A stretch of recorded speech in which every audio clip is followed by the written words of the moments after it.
When major television networks needed to capture more market share in Black audiences in the late 80s and 90s, they created programming featuring Black actors to do so. And after they captured the market share, market research showed that they really didn't need to continue the programming in order to retain that market. So they discontinued most of that programming and moved on to capture other targeted audiences.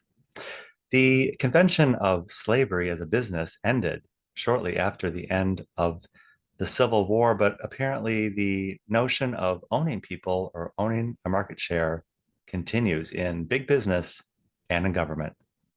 Welcome to Conservative Coffee Hour.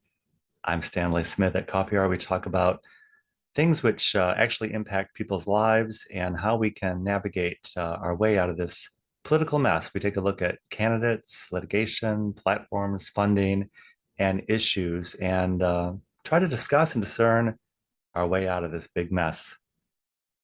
In the last few weeks, we've had a lot of frustration, I think, from participants wondering where is our voice and where is our message in all this. And I think in many ways we can see that our parties have moved on to capture another market share.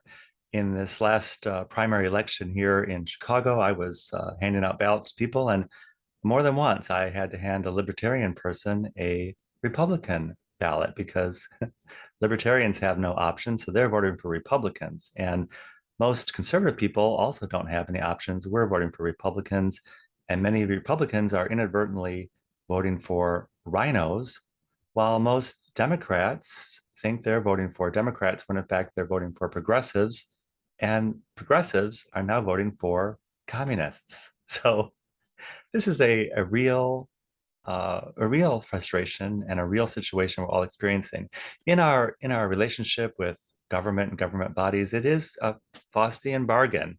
We've made a pact with the devil, so to speak, because we are a free people inherently because God has created us so. But we've made this bargain with government to provide resources and services and things which make life easier here in our earthly life. And that's a real tangible tension between our inborn and innate freedom, which God has created us free, and this compromise we've made with the world to provide services and resources which make our life more comfortable and more convenient. I mean, everything from garbage collection to police to public services, water, electricity, um, any number of things which we really take for granted, but government does provide quite a few things. And because they've provided these things, I think what's happened is somehow they think that they own us.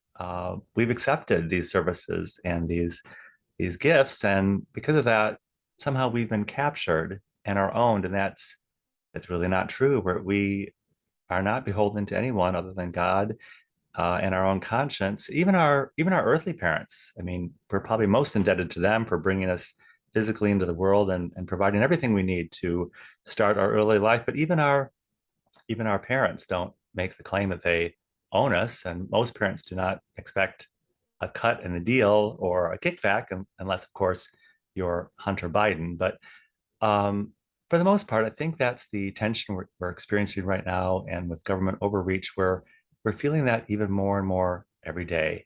That's why this Saturday it'll be so good to welcome our guest, John Tegas from Patriot Pub.